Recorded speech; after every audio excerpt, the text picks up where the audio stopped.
بسم اللہ الرحمن الرحیم۔ روایت میں آتا ہے کہ یمن میں ایک قبیلہ آباد تھا جس کا سردار حاتم طائی تھا۔ اب حاتم طائی کی ثقافت سے دنیا کا کون سا آدمی ہے جو نا واقف ہے؟ رسول اللہ صلی اللہ علیہ وسلم کے زمانے میں کچھ لوگ جب قید ہو کر آئے اور آپ علیہ السلام کو یہ پتہ چلا کہ ان قیدیوں میں حاتم طائی کے قبیلے کی ایک خاتون بھی ہے، تو حضور پاک صلی اللہ علیہ وسلم نے ارشاد فرمایا کہ خاتون کو رہا کر دیا جائے۔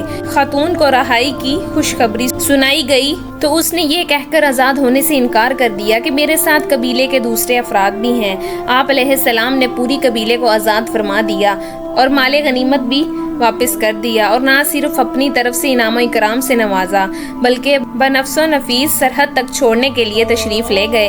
حاتم طائی کی ثقافت کے ضمن میں ایک قصہ بیان کیا جاتا ہے کہ روم کے بادشاہ کی تلوار میں ایک دن حاتم طائی کی ثقافت کا تذکرہ تھا۔ ایک شخص نے بتایا کہ حاتم طائی کے پاس ایک بہترین پختہ نسل کا گھوڑا ہے جو ہوا کی رفتار سے دوڑتا ہے، خوبصورت اتنا ہے کہ جو بھی اس کو دیکھتا ہے بس دیکھتا ہی رہ جاتا ہے۔ حاتم طائی وہ اس کے گھوڑے کی تعریف سن کر بادشاہ بولا کہ جب تک کسی آدمی کو آزمایا نہ جائے اس وقت تک اس کے بارے میں کوئی رائے قائم کرنا عقل و شعور کے خلاف ہے۔ بادشاہ نے وزیر سے کہا کہ تم خود جاؤ اور حاتم طائی کی سخاوت کے بارے میں ہمیں معلومات فراہم کرو اور کسی ایسی چیز کا مطالبہ اس سے کرو جو اس کی نظر میں سب سے زیادہ قیمتی ہو۔ دربار میں ایک درباری نے کہا کہ حاتم طائی کے لیے سب سے زیادہ عزیز اور سب سے زیادہ قیمتی سوار رفتار ایک گھوڑا ہے۔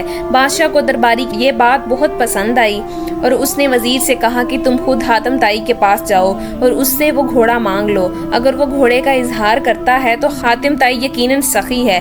روم سے چلا ہوا یہ وظیفے منزل طے کرتا ہوا رات کے وقت حاتم طائی کے گھر پہنچا۔ جس وقت یہ وفد وہاں پہنچا موسلادھار بارش ہو رہی تھی، خوب بند اندھیرے، بادلوں کی گرج، ماحول خوفناک ہوا تھا۔ ایسے خراب موسم میں کسی مہمان کی مہمان نوازی کرنا تو دور کی بات، گھر سے نکلنا بھی ممکن نہیں تھا، لیکن حاتم طائی نے میزبانی کا حق ادا کیا اور مہمانوں کے تواضع اور آرام و آسائش کا پورا انتظام کیا۔ کیا دسترخوان پر لذیذ بھنا ہوا گوشت کھا کر مہمان خوش ہوئے۔ انہوں نے اپنے اندر سفر کی تھکان کی جگہ توانائی محسوس کی اور گہری نیند سو گئے۔ صبح کے وقت جب بارش تھم چکی تھی تو ہر چیز دھلی ہوئی صاف نظر آ رہی تھی۔ ناشتے کے دوران وزیر نے مہمان نوازی اظہار تشکر کے بعد اپنے آنے کا مقصد بیان کیا کہ ہمارے بادشاہ کو آپ کے گھوڑے کے بارے میں بہت کچھ بتایا گیا ہے۔ گھوڑے کی تعریف سن کر بادشاہ چاہتا ہے کہ آپ اپنا گھوڑا بادشاہ سلامت کی خدمت میں نظر کرتے۔ وزیر کی یہ بات سن کر حاتم طائی افسوس کے ساتھ ہاتھ ملنے لگا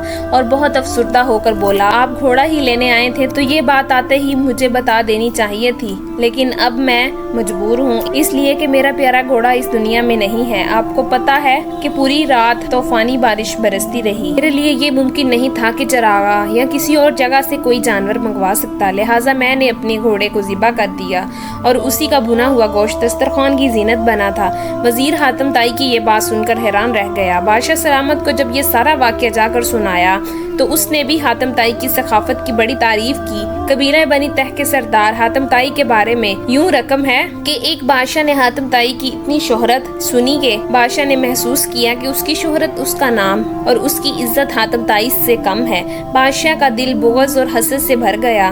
اس کے دل میں یہ وسوسہ آیا، جب تک حاتم طائی زندہ ہے تو مجھے حاتم طائی سے زیادہ عزت و شہرت نہیں مل سکتی۔ شیطانی ذہن کو استعمال کرتے ہوئے اس نے ایک اچانک فساد پسند اور لالچی شخص کو اس بات پر مامور کیا کہ وہ حاتم طائی کو قتل کر دے اور اس کا سر اٹھانا ہے، اور کرائے کا یہ دہشت گرد اور قاتل شخص اپنے ترکش کو تیروں سے بھر کر اور تیز دھار تلوار کو میامان میں رکھ کر حاتم طائی کے ملک کی طرف روانہ ہو گیا۔ جب وہ حاتم طائی کے علاقے میں پہنچا تو اس کی ملاقات ایک خوش گفتار، خوش مزاج اور بڑے ہی پرسکون شخص سے ہوئی۔ یہ شخص کرائے کے قاتل کو مسافر سمجھ کر اپنے گھر لے گیا اور ایسے پیار اور خلوص سے اس کی توازیع کی کہ کرائے کا قاتل اس کا گرویدہ ہو گیا۔ دوسرے دن جب مہمان نے رخصت ہونا چاہا تو خوش گفتار اور خوش اخلاق میزبان نے اصرار کیا بھی چند روز اور قیام کرے اور مزید خدمت کرنے کا موقع دیں۔ کرائے کے قاتل کے دل میں اس بات کی تکریم اور بڑھ گئی اور اس نے کہا کہ مجھے ایک ضروری کام درپیش ہے، اس لیے میں زیادہ دن ٹھہر نہیں سکتا۔ میزبان نے کہا،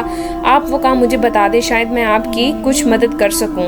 آیا قاتل نے رازداری سے کہا، بادشاہ نے مجھے حاتم طائی کو قتل کرنے کا حکم دیا ہے، اس کے سر پر بڑا انعام مقرر کر دیا گیا۔ اگر آپ حاتم طائی کو جانتے ہیں تو